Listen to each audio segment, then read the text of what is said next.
This is Unscrupled, covering Buffy the Vampire Slayer, Season 1, Episode 4, Teacher's Pet. In this episode, why is Xander wearing goth rings? I don't get it. Welcome to Unscrupled.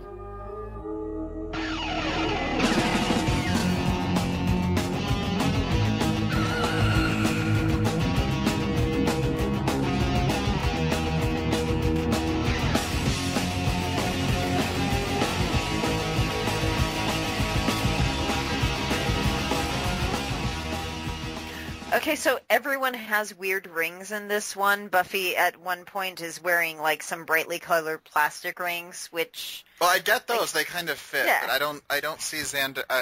I guess he's supposed to be kind of like this dark gothy kid, but it was the CW and they didn't have the makeup budget, so... He's not, though. He's just a nerd, and I think he thinks that jewelry will make him more mysterious, and therefore Buffy will like him. Okay, you know what? That's actually fair and real, because I remember that days in high school. Okay. Yeah. I forgive it's like, maybe you, if I get so. this cool pendant. Speaking of which, like, I've learned to accept the show for what it is. So I know a lot of you are mad at me about Episode 1, but let's face it, Episode 1 and 2 really sucked. These are the cinematography is a lot tighter. It seems to be a little more aware of what it is, and it doesn't pretend that the stakes are really high. So it's just a little more honest, and so it's comfortably mediocre at this point. Well, that's an improvement. Yep. And yeah, these episodes definitely are better than the opening ones. I absolutely agree. So as ridiculous as it is, now that everyone seems to. Well, the writers seem to have found their groove and understand what show they're working for now. It seems to make more sense. It's like a cartoon, only live action. There are definite cartoon aspects to it, absolutely.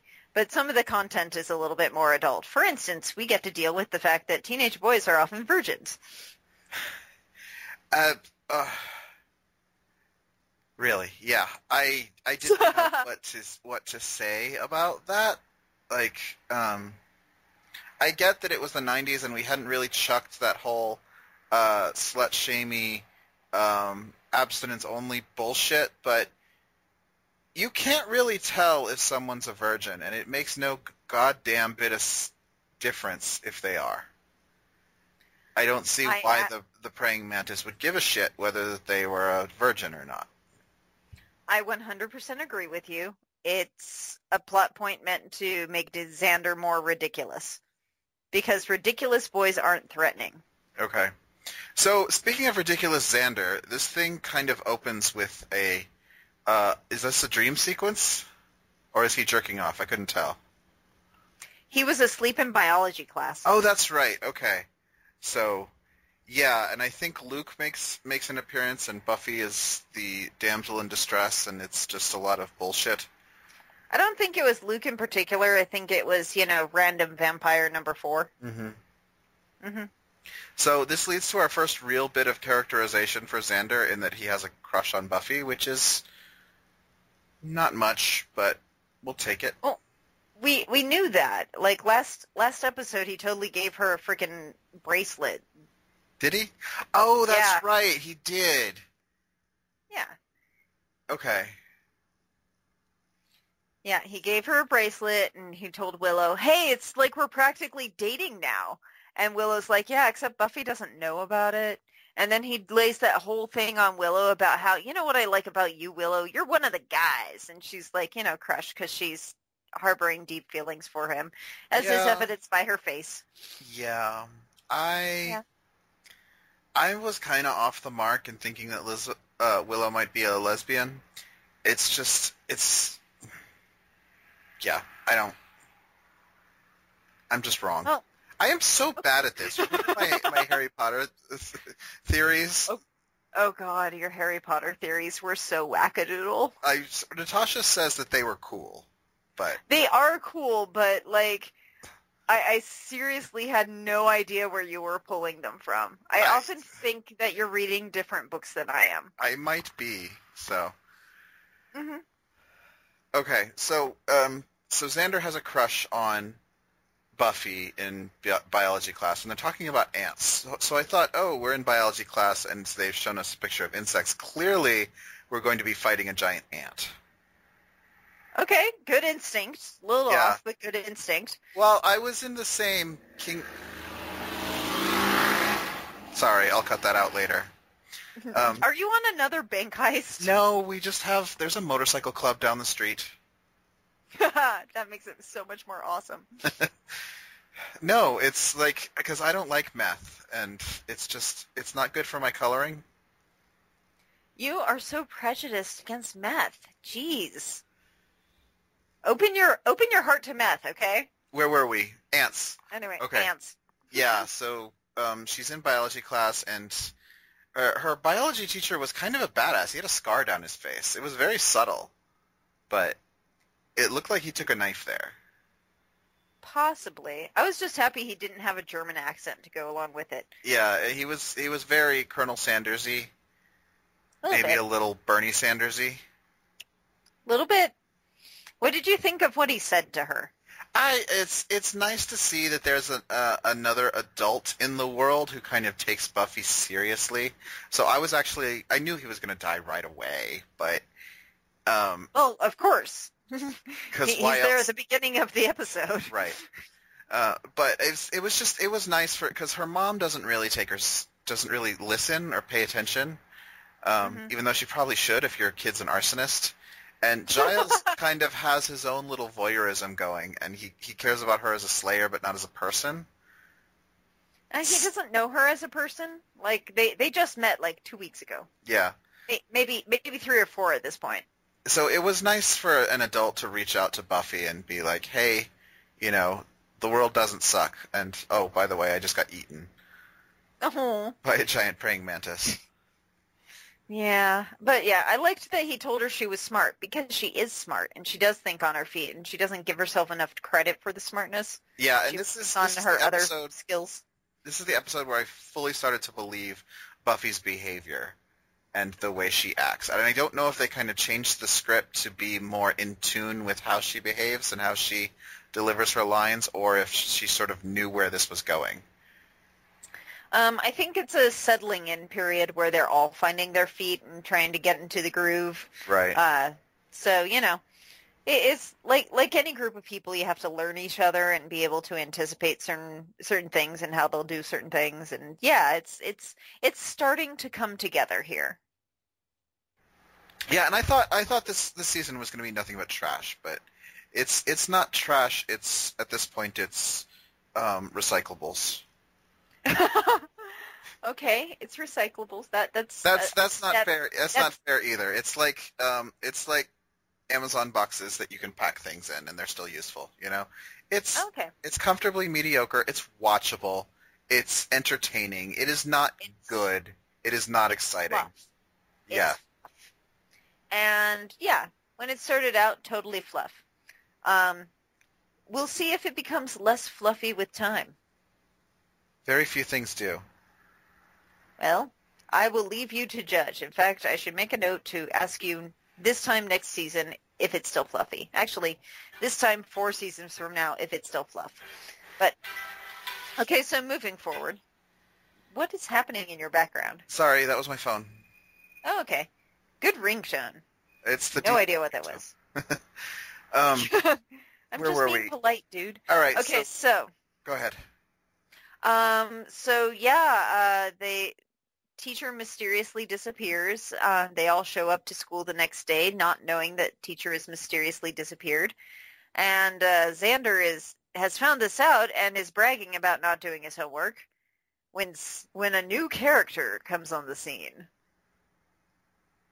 And yeah, Xander is rendered speechless. Yeah, pretty much all the boys are. Not Willow, which was another nail in the coffin of my stupid-ass lesbian theory. I'm really bad at this. Sorry. But you just want someone to be gay, and I understand that. Yeah, I kind of do. I generally want someone in my shows to be gay, too, because we exist. And we existed, even back then. So. Yeah.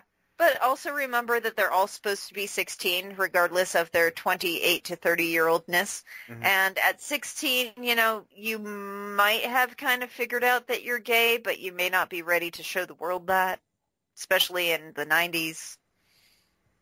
Yeah. Okay. All right. Neither I'll of us were out. There is a gay person somewhere. Maybe it's Darla. Yeah, but point being, neither of us were out at this time, and we are this age. Yeah, that is true. So, it's what is her last name? It's Natalie.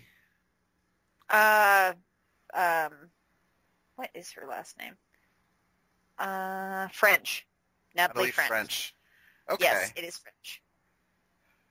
So yeah, so she takes over, and according to his notes, how does she have his notes if he's missing? Rated his desk. I guess that could work. Yeah. So they're working on insects, and I don't know if I fully comprehend what her plan is here.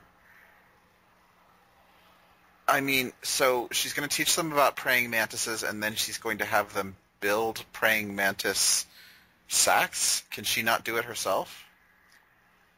Okay, so yes, she's teaching them about praying mantises or manti. Anyway, but I think she's just bragging at this point because she gets to talk about like how awesome she is as the world's perfect predator or some shit. And yeah, the let's build some egg sacs after school is just a way to get boys alone. Because they cover in the scene where they're in the cafeteria where Xander's like, I wonder what she sees in me. And then that asshole douchey football guy is like, yeah, well, I'm meeting with her today after school and you're tomorrow, so I guess you came in second, buddy. Ha! So yeah, the whole let's build egg sacs thing is just a ploy to get teenage boys alone. Okay. It seems like a really gross way to get them alone, but whatever. But we go back into the club, and I don't know if the club has had any renovations, or if it's a different set. But thank you, new cinematographer, for keeping the shots tight so I can't see the walls, and keeping the lighting soft. So it felt a lot more organic that this could be some place where people actually hang out and not an empty-ass warehouse with no fucking parking lot. Okay, yeah.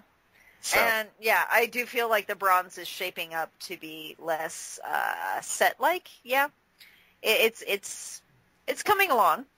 Okay, so then Xander does his kind of verbal sparring with asshole football guy, and they both brag about how much sex they be having. Yeah. Did you call it right then that they were both virgins? I kind of did. Bragging about fucking all the girls is a big red flag for me, especially when none of them are near you. And can confirm that thing? Yeah. Well, not just confirm that, but, give you some... what's the word? Street cred? Yeah. Yeah. He tries to do it with Buffy and Willow, but, I mean, I think... Wouldn't they recognize that these two are kind of outcasts? Probably, but see, pussy is pussy at some point with the braggings. I don't know. Wait, I've never been a my teenage vague boy, recollections so I don't know. of high school would be like fucking the outcast would be a mark against you, not for you. So. Okay. Well, I've always found that the guys who brag the most about how much they get laid are generally secretly gay. Ah, okay. So I have suspicions about football guy, but he is a minor character. Anyway, so then we run into Angel again, and Buffy is strangely drawn to him. Yeah, why is Angel so goddamn vague? Because David Boreanaz couldn't act. No, it's the acting. The acting I forgive. Why? Like it's coming. What's coming? What's coming?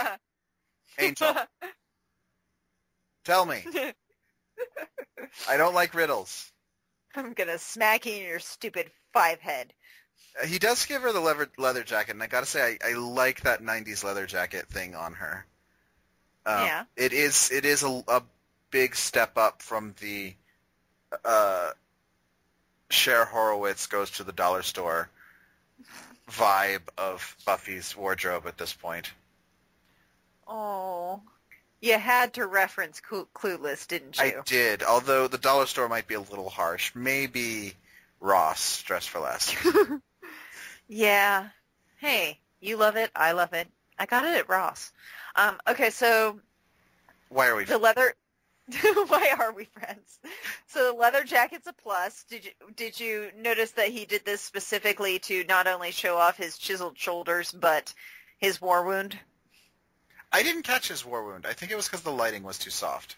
Yeah, he has this like fork like dual scrapes on his arm, and she's like, okay. "Where'd you get that?" And he's all cagey. It's like I wasn't paying attention. And then he tells her not about a praying mantis, no, about some new vampire in town with a fork for a hand. All right. Now things make a lot more sense because I heard them talking about the wound, but I didn't see one, so I didn't know what was going on. But yeah, Right. so there's a vampire in town. I guess that's what he was warning her about. He didn't know about the praying mantis. Yeah, he has no idea about the praying mantis. Okay, things make a lot more sense. I thought he was just being cagey about this stupid praying mantis, and like, is that what you're gonna do? Are you gonna be like the fucking owl in Legend of Zelda who just talks at me and doesn't give me any useful information? Well, why do you think he's being so vague? I don't know. You don't know? No theories about why a guy would like not want to tell a girl stuff? Well, he could be a vampire because we've only ever seen him at night. But okay. I don't know. I need to know more about vampire lore at this point because I don't think the show has the nuance of him like sucking on humans to stay alive while also fighting his own kind. I feel like at this point they have to be either in good guy or bad guy territory, and I don't think you can be a vampire and be a good guy. So Okay, that's legit. So perhaps we'll find out more about this mysterious angel fellow. Okay, so he warns her about Forkhand Guy, and Buffy takes this about as seriously as I'm taking it right now when she tells Giles about it later. It's like, so there's some vampire with a forkhand. And Giles tells her about a mysterious, rumor that he's hearing about one of the Master's minions who displeased the Master and in order to make amends, cut his own hand off and replaced it with a claw. And Buffy says, well, what the hell does this have to do with my teacher and his missing head? And Giles is like, well, nothing. We're talking about this now. They're two entirely separate things. I don't think the claw guy got teacher guy. yeah, the vague rumor I heard from a confidential informant who may or may not be a vampire is more important than the dead adult in your life who was actually taking you seriously. Good parenting, Giles. But we skipped over the little bit of Cordelia we got, and where did they find his body? Was it in the cafeteria? Yeah, in the fridge in the cafeteria. Wow. She was going in for her specially prescribed lunch from, a doctor, geneticist, nutritionist, guru thing. Oh, that's right, because she's only lost 7 ounces, and I'm like, shut up. I can't get a read on her. I think I'm going to give up at this point.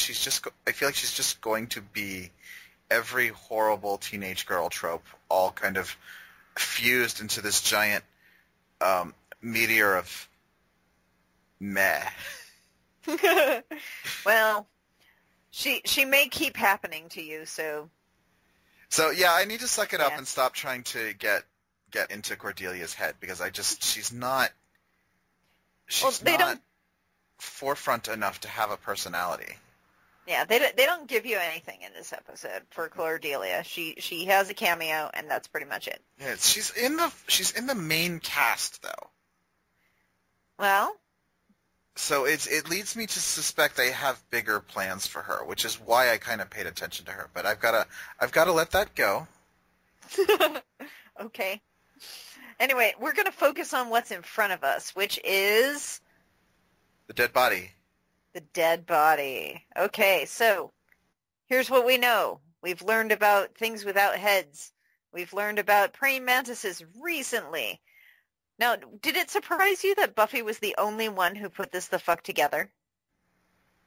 No, Okay. because this is going to be a pattern. It's like I've said, nobody else is clued in to anything that's going on at all.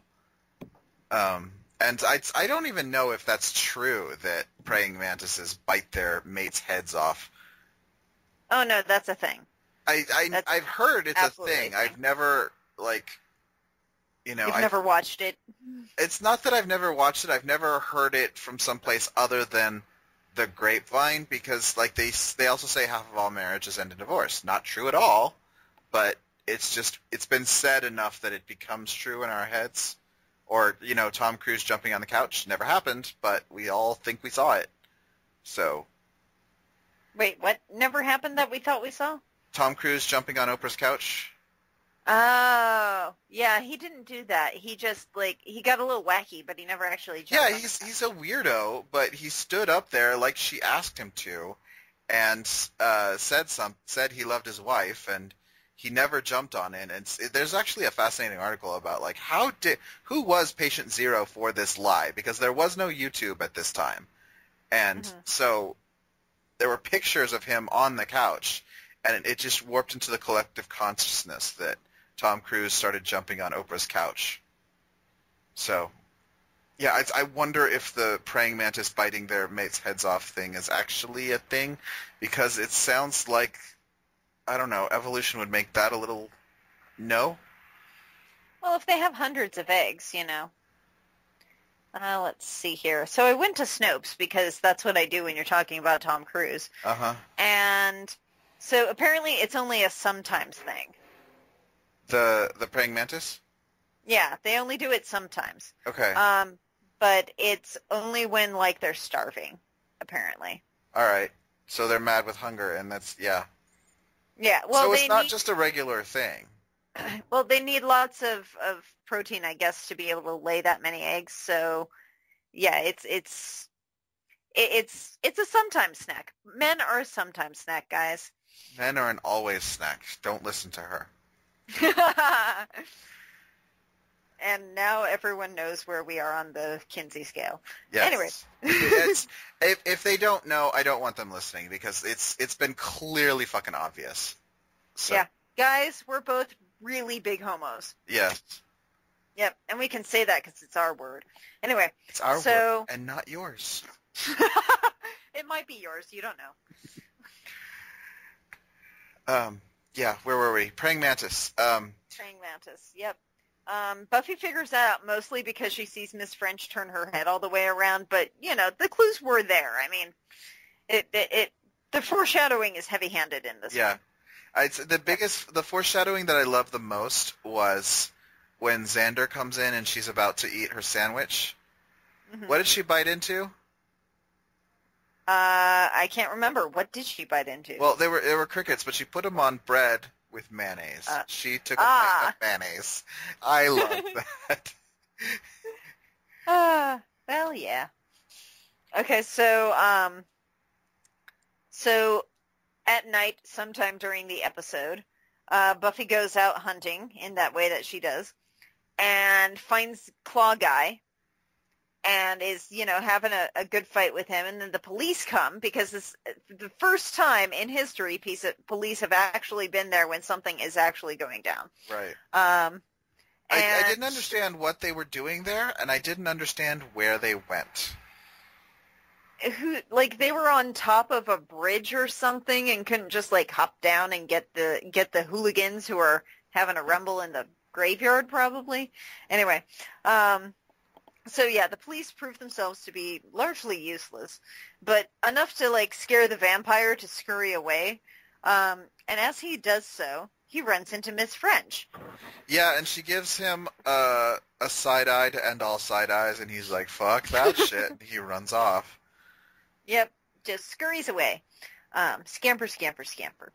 And Buffy sees this whole thing as like, wow, he was a pretty tough dude. What the entire hell? And so she takes that knowledge back to Giles. who immediately poo-poos her. Yeah, Giles, like you're off your game. You were spot on last week. Like Okay, you reversed a witch spell. to be fair to Giles, he is probably under the influence of Miss French's pheromones. Oh, they And work on therefore, Brits too? I do, I have no proof of this, but I do believe that Brits are also sexual creatures. So Oh, you have can you more look that proof up? of this than I do. Can you look that up on Snopes, please? Because But yeah, I think I think what happens is that it's like the Japanese. You just kind of graze the surface a little bit, and there's a teeming mass of crazy ass sex stuff underneath. all right. So Giles has a crush on her too. Willow does not. Xander does.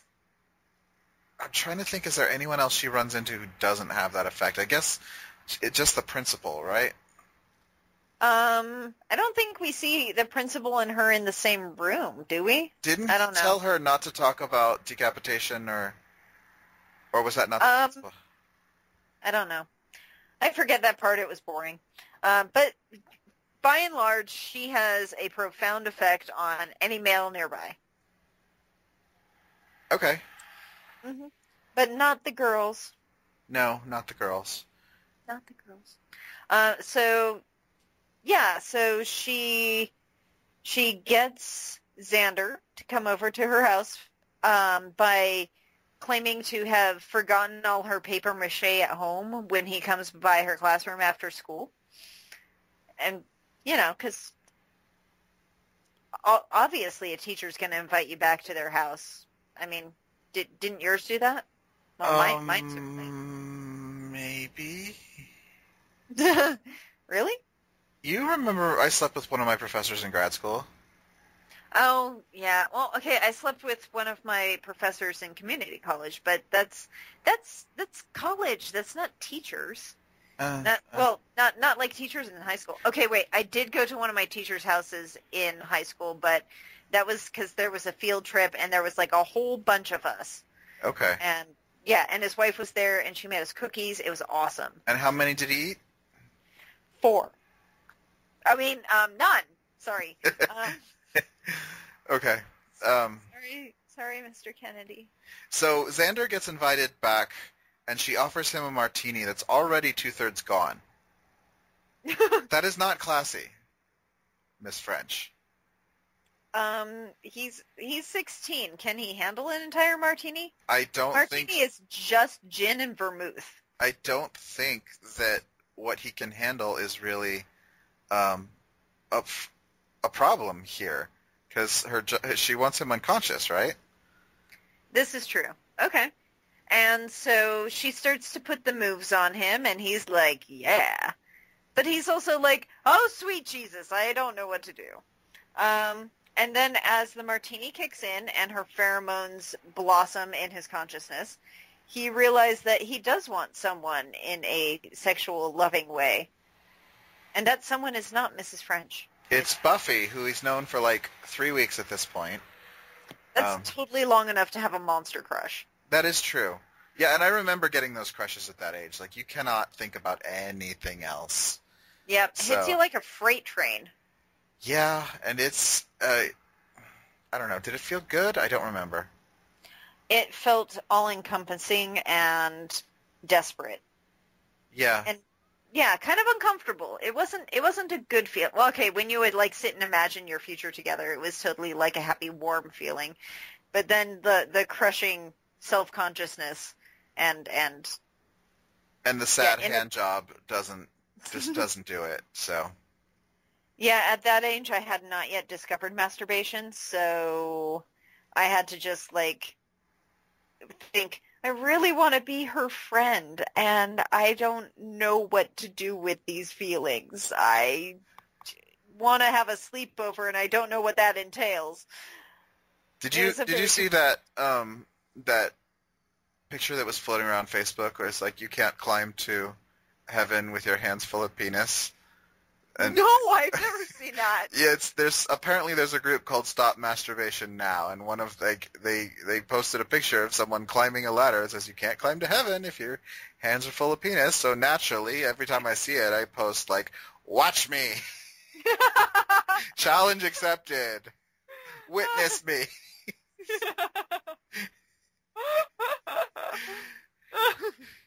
Oh man. Wouldn't you hit it on the rungs?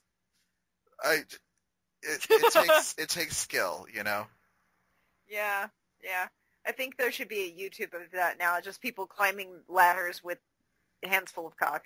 I want to see a girl do it with like 6 or 7 dildos. Just you know how waitresses have those hands that can hold like 3 drinks in one, and just massive dildos, and she's climbing a ladder. I think that would be amazing. Oh man, yeah, I could.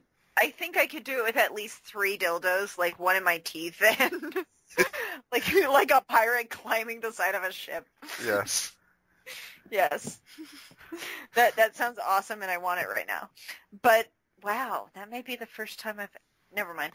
Anyway, let's move forward with with this show, which somehow we got on the masturbation. Aren't we always on to masturbation? But okay, so Miss French sees that it's not going the way she intended, and kind of figures out.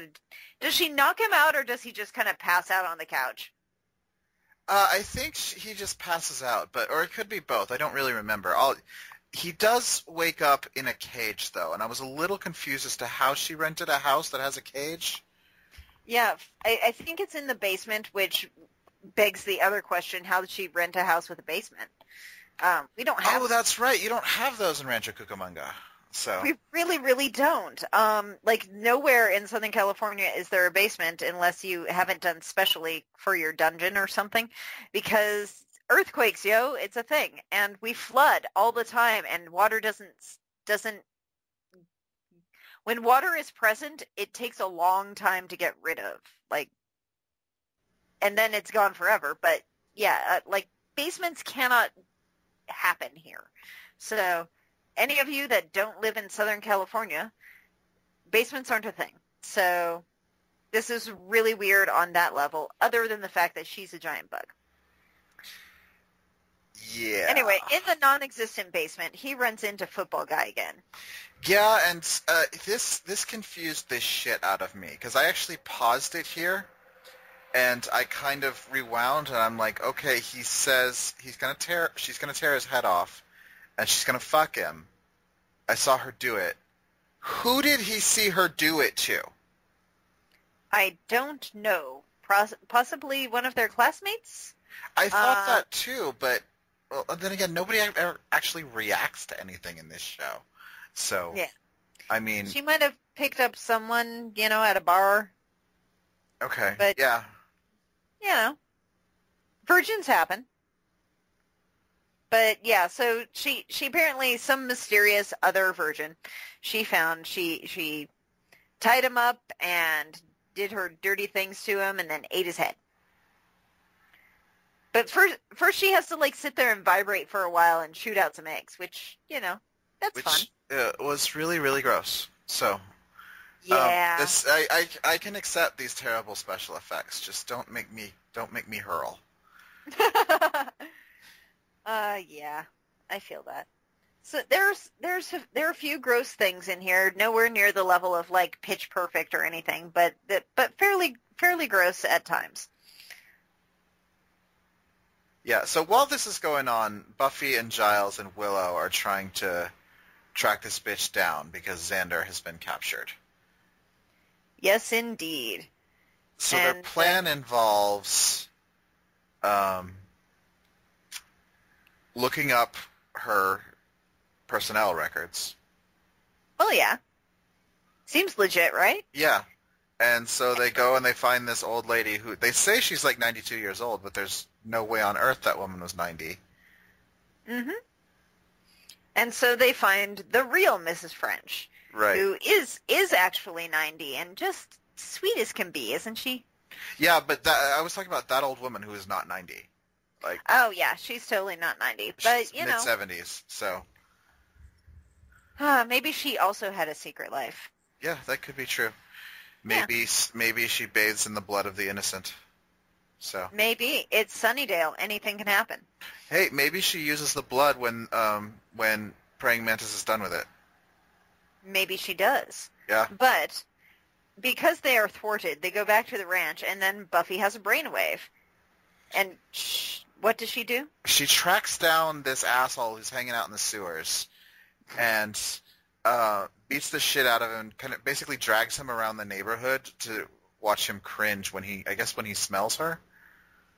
Yeah, vampires have, like, they've got vampire smelling, which is weird because they don't breathe. And they have heightened ears and eyes, and all their senses are heightened. So yeah, he can tell whose house is what, and they use him as a bloodhound to track down Mantis Woman. And then he decides to pick a fight with Buffy, and I wasn't convinced that she was going to let him go, but she might have if he hadn't decided to be a dick about it. Yeah. I don't think she would have because, even though he kind of helped them, he's still a vampire, still gonna, like, eat someone. Yeah. So, yeah. It's Okay. like you don't let a rabid dog go because it let you pet it for a minute. Okay. So So they he find the gets right staked. house. He picks a fight and he gets staked in the stomach. I saw that. Tighter cuts. You've made progress, but They're coming along. I just feel like the vampires should really, I don't know, get someplace that's where wood is hard to find. Maybe live in the desert where they would use a lot more stone. Well, technically they are in the desert. It's just been... That's right. I keep forgetting that the LA basin is dry as fuck and it wouldn't survive if you didn't have the Hoover Dam and pumping millions of gallons of water everywhere. So... Yep. And Mulholland's aqueduct. Yep. We are thieving bastards of the great water of life. And it's fantastic. I'm a big fan. So anyway, they find the house. They break into the basement because obviously she's going to be in the basement. Or they hear some screaming. Mm-hmm. And, Buffy goes all ape shit on Mrs. French, and they had figured out that praying mantises cannot stand this one sound. Yeah, the sonar of bats. Bats. That's another to Snopes, but I don't think I've never heard that before, so it's probably not going to be on Snopes. Yeah, I don't think it's important enough for me to Google. It's a plot device. Let's move forward. Yeah. And they have a funny moment where it's Giles just talking into his recorder, and then, the fight in this one I don't think is very interesting. She's fighting a big rubber monster. Yeah, it's not even a Doug Jones rubber monster. They can't afford Doug Jones. Do you know who Doug Jones is? No idea. He's the guy, if you ever see a movie that has an actor with a ton of makeup on, it's him. In Pan's Labyrinth, he was both the fawn and the creepy guy with the eyes in his hands. He was the water dude in Hellboy. This is just his career. He puts on all the makeup. I really like that guy. I'm glad I know his name now. Okay, so this episode, the fight scene is not that swell. She triumphs in the end. It was fine. I mean, I've seen worse on It's this true. show. It didn't need to be much because I got the feeling that as a praying mantis, she can't really move very quickly. So she needs to be in human form to pull anything dexterous off. Okay. But, so Buffy saves the day. They free Xander from bondage. We forgot the point where Xander rips a bar off the cage, though, which was that was pretty ballsy tight. when he nails her in the chest and tries to get up, but her arms are too long, and she grabs him and gets him back down the stairs. He almost escaped. That was pretty good on Xander's part. Yeah, I like that Xander's taking a little agency, and it's not always going to be Buffy has to save everyone all the time. I hope that's a trend that continues. I mean, I get that she's going to have to do the bulk of the saving. I just don't want everyone to be sitting there cowering and waiting for her to show up. I'm so glad you can't see my face. I can see your face. It looks black. So your Skype icon is a giant black square, so I never know if we're doing a video call and your computer is closed or you're just, that's your Skype icon. Usually my Skype icon is the scarecrow, so I'll have to remedy that. Anyway, so yeah, she saves the day, and then Xander takes his bar that he's jimmied out, and he goes and he fucks up some eggs. Yeah, and that was actually a pretty good moment. Although maybe they didn't have the budget, maybe they thought it was too gross. I kind of figured it would make a little more sense if they were like trapped in, the gross sticky stuff. Spider-like, okay. or some kind of organic prison. I don't know. I really. Maybe she's tried, and their humans are too strong, so now she's just rented a place with a cage in the bottom. That would work for me. Yeah, I don't feel the need to make this one grosser, so I'm happy with bars. Thank you. It was pretty nasty. Yeah. Saves the day. Buffy, later meets Angel at the Bronze, and he tells her to keep his jacket because he's that guy. Mm-hmm. And it also fits her, even though she's a head shorter and 100 pounds lighter. Well, she did mention when he gave it to her that it was kind of big on her, but it didn't look that big on her. So I think they had to get her a smaller jacket so it didn't look like she was wearing her daddy's jacket. Yeah, because that's what it would look like. That's weird. And then we have that touching little moment where she finds the glasses and sticks them in the coat. Yeah. That kind of made me tingle and sad. And then of course we have the big reveal that in the linens cupboard or whatever the hell that is, there's some praying mantis eggs. Yeah, this is the second time that we've seen the force for evil not really gone. So I wonder if there's going to be some giant let's collect everyone that Buffy's fought and team up and just sort of have like a Power Rangers of Evil moment at the other end. And have like just a melee. Yeah. Okay.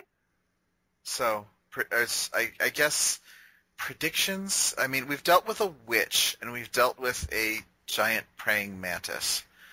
So, I mean, I wonder if we're going to see some more classic, other types of undead, or maybe some werewolves or werebears or wereparrots or wereboars or werekittens. I want werekittens so much.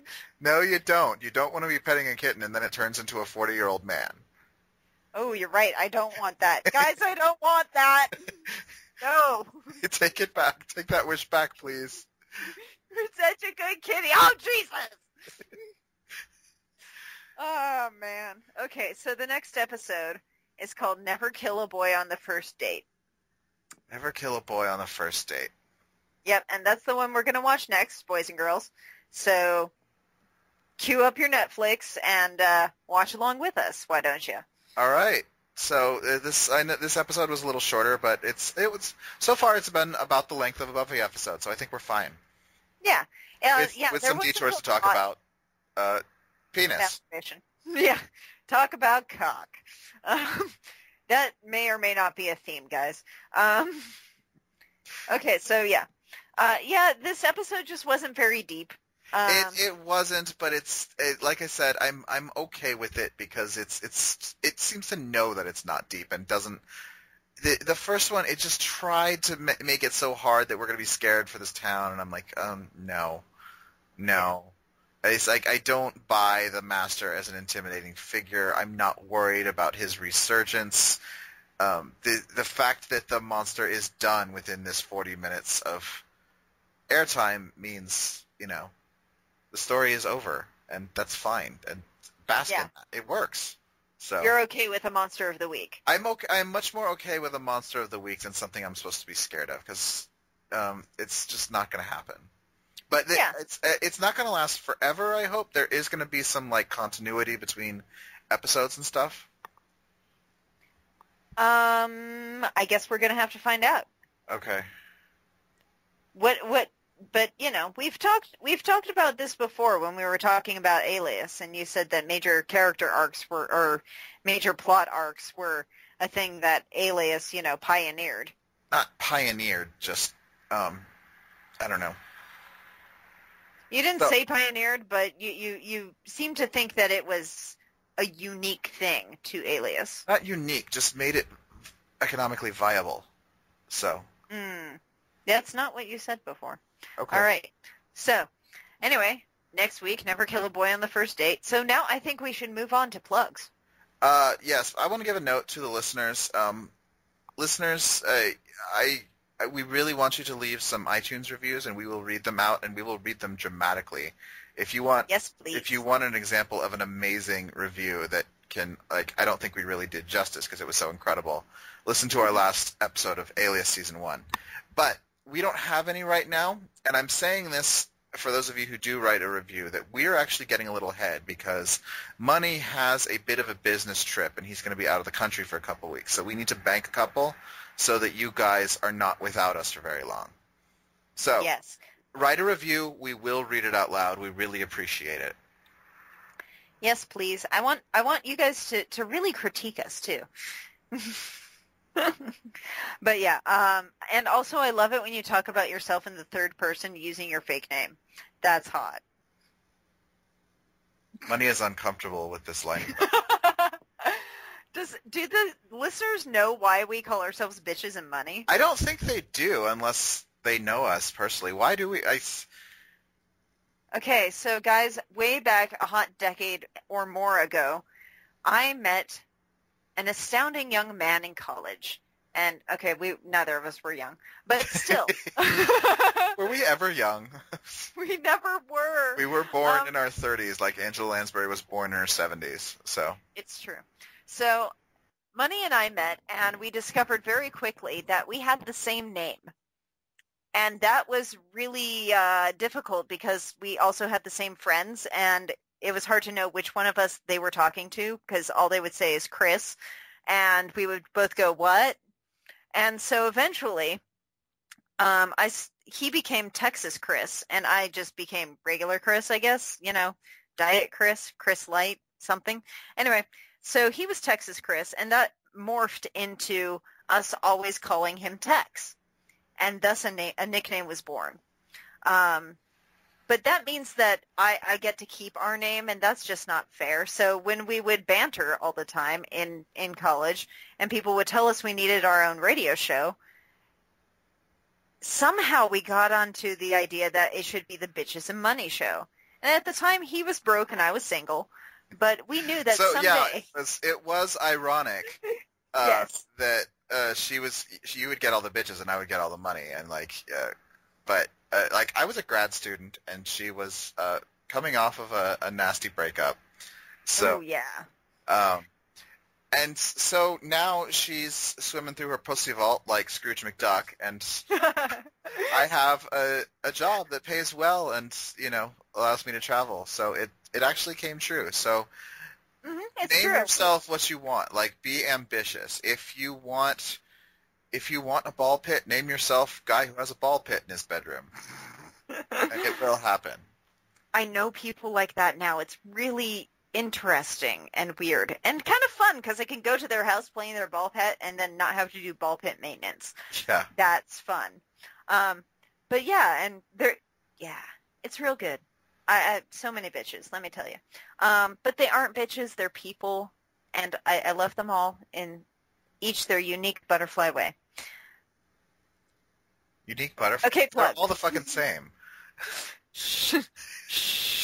Okay, so if you like this show and you like listening to us banter and be irreverent and talk about penises, you can support us by going to patreon.com/unspoiled, and you get a lot of perks for being a patron.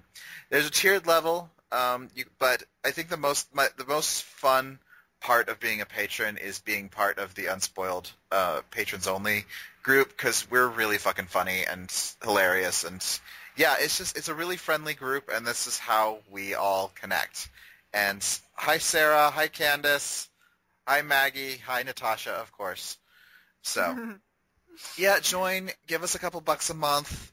You'll get access to the patrons-only stuff. We are currently covering The Walking Dead. That's me. The Walking Dead graphic novels, the one that doesn't suck. That's me and Natasha. And then once this is over, she's going to move on to Luke Cage with Maggie Bensby, who is the biggest comic book geek I've ever met in my life. It's insane. That's so impressive. She knows her shit.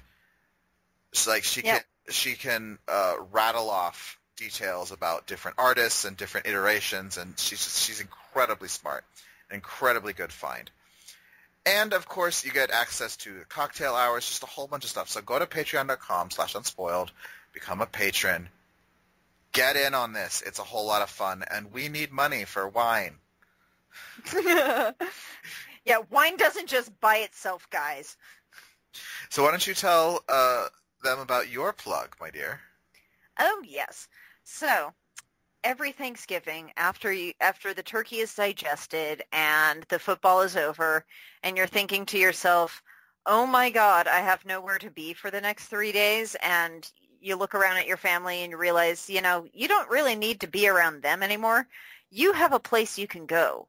And if you're a fan of Buffy, and you must be, because there's no reason you would listen to this episode of this show and us talking about it if you weren't a fan, then you are the exact kind of person we want at LostCon. That's right, LostCon. At the LAX Marriott, every year around Thanksgiving time, about 1,000 nerds descend and hang out and do cosplay and go to panels, talk to authors, build Arduinos and just all kinds of weird stuff. Sometimes there's live steel demonstrations of like sword fighting and stuff like that. It's just a big pile of nerds having a heck of a good time. So come on out to the LAX Marriott and come to LostCon. That's lostcon.org to get your tickets. Thanks a bunch, guys. So yes, those are our plugs, and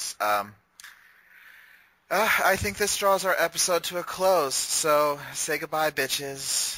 Goodbye, bitches. Goodbye, money. Money says goodbye. There you go. All right, bye, listeners. Bye, listeners.